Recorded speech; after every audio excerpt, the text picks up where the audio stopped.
Medinipur medical college में निलंबन वापस लेने की मांग में जूनियर डॉक्टरों ने शुरू किया हड़ताल। मेदिनीपुर मेडिकल कॉलेज में स्त्री रोग एवं एनेस्थीसिया विभाग के 22 जूनियर डॉक्टरों ने कल रात से ही हड़ताल शुरू कर दिया था।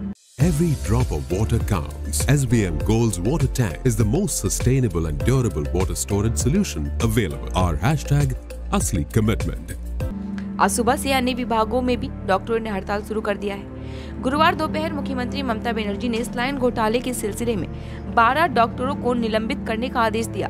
सूची में 6 पीजीटी मेडिकल छात्र भी शामिल हैं। ममिता मंडल, पूजा शाह, जागृति घोष, भाग्यश्री कुंडू, मनीष कुमार और सुशांत मंडल। इसके अलावा अस्पताल अधीक्षक, आरएमओ समेत अन्य डॉक्टर भी हैं।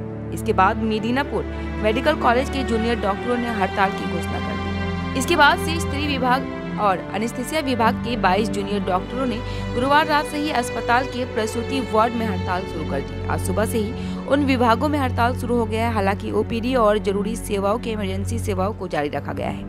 मेदिनीपुर मेडिकल कॉलेज के जूनियर डॉक्टरों ने 6 जूनियर डॉक्टरों को निलंबित करने के फैसलों को वापस लेने की मांग को लेकर हड़ताल का आह्वान किया है।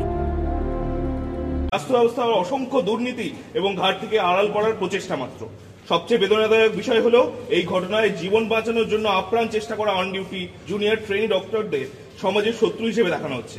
এই অপমান সহ্য করার কোনো প্রশ্নই ওঠে না। প্রসূতি ও অ্যানেস্থেসিয়া বিভাগের ডাক্তাররা ইতিমধ্যেই অনির্দিষ্টকালের জন্য পূর্ণাঙ্গ কর্মবিরতি ঘোষণা করেছেন। আমরা মেদিনীপুর মেডিকেল কলেজে ও হাসপাতালে সমস্ত জুনিয়র ডাক্তাররা এই নৈতিক সংকটে আমাদের সহকর্মীদের পাশে আছি এবং জানাচ্ছি আগামী শুক্রবার 17 জানুয়ারি 2024 সকাল 8টা থেকে সম্পূর্ণ কর্মবিরতি শুরু করা হবে এবং যতক্ষণ না এই কর্মবিরতি চলবে যতক্ষণ না পরবর্তী ঘোষণা আসছে। আমরা আশা করি মানবিকতা এবং সুবিচার প্রাধান্য পাবে। প্রশাসন অবিলম্বে এই অন্যায় সাসপেনশন প্রত্যাহার করবে। সুষ্ঠু, স্বচ্ছ এবং বিস্তারিত তদন্তের পরই দোষী প্রমাণিত হলে প্রয়োজনীয় প্রশাসনিক ব্যবস্থা নেওয়া উচিত। ঠিক।